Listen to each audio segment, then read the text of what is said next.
Hello and welcome back to State and Local Government and Politics. In Part 3 of Module 7 on Executives, we'll discuss the Governor's Office. Governors have a personal staff appointed by him or her and organized under the managerial control of a Chief of Staff. Organization and access of staff to the governor is largely a function of personal management philosophy. Some governors are very hierarchical in their management style, often using the Chief of Staff position to limit access of personnel. In a hierarchical approach, the governor's interaction with staff is usually formal and quite structured. Other governors tend to adopt a collegial approach to management. The role of a chief of staff is more limited. Collegial governors regularly attend informal policy group meetings where discussion is freer flowing and innovations are discussed in an open forum.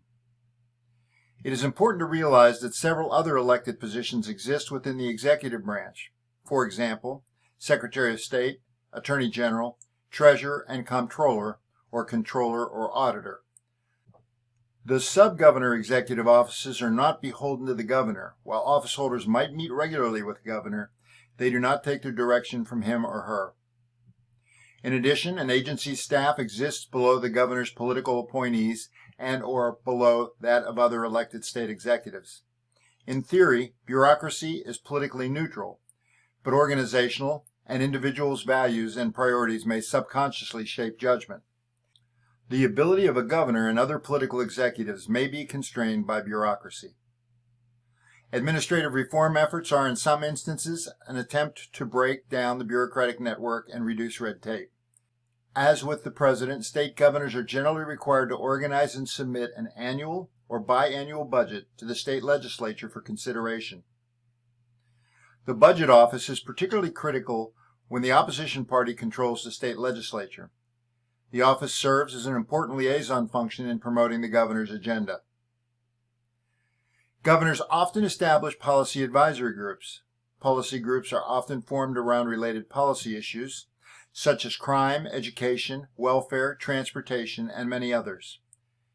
A governor's chief of staff helps the governor to coordinate the activities of the policy groups and to ensure that the governor's general and specific priorities form the nexus of policy goals.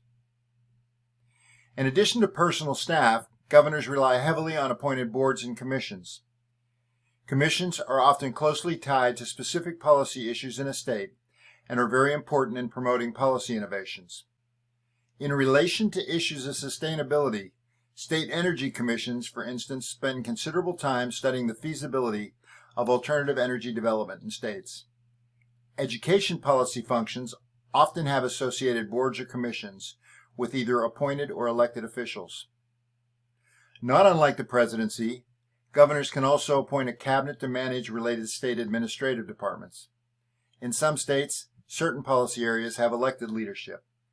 The state of Washington, for instance, has an elected superintendent of public instruction.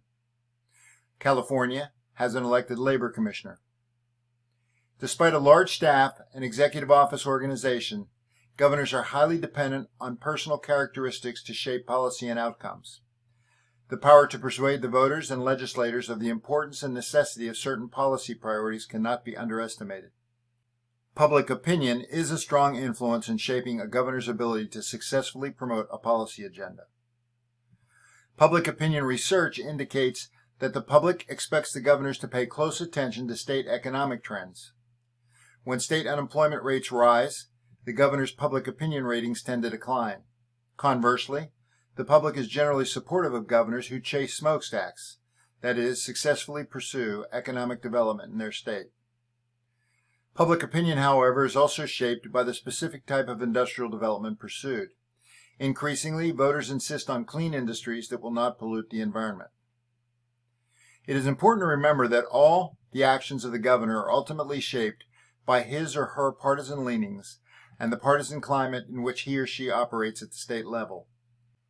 In divided government, the governor may face greater challenges in promoting a policy agenda than in times of unified party control.